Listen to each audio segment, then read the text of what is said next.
Okay, so we've already done the code part, the PHP part. Now we're going to work on our content. So number one, in our navigation table, we have everything identified with this ID, and we want to keep that, which is fine.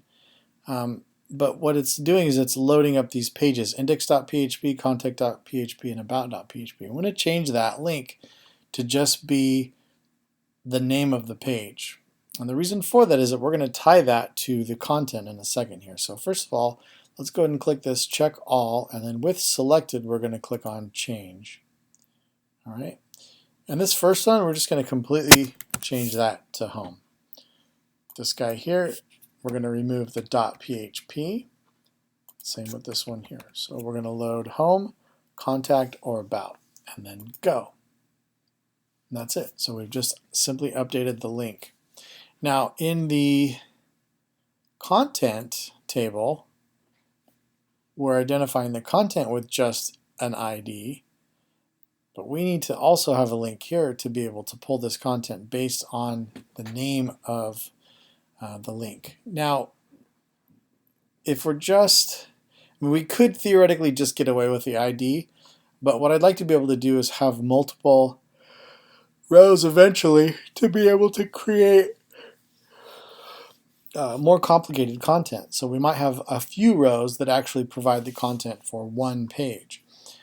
So I'm going to add a row to this, and we do this under structure.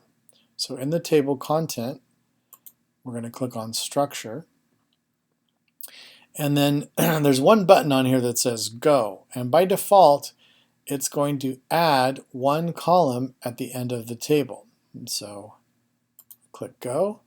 It's going to ask me for the name of the column, and I'm going to call it link. And then the type is going to be varchar, and this is going to be 20 characters long. Cool. And then save. All right, now let's browse the table.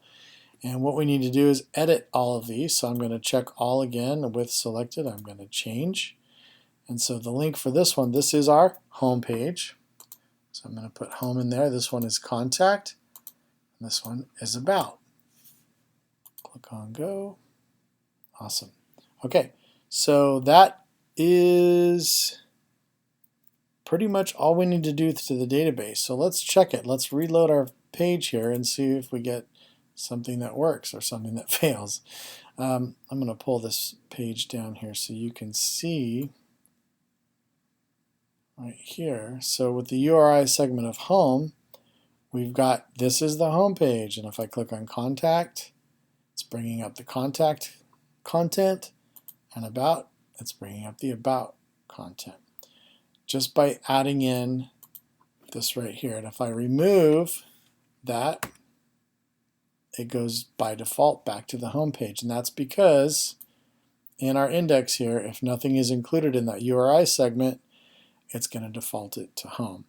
Now ideally what we should do is what we did with the other PHP thing, which was to check if the page being requested actually existed or not, because if it doesn't, you can run into some real problems.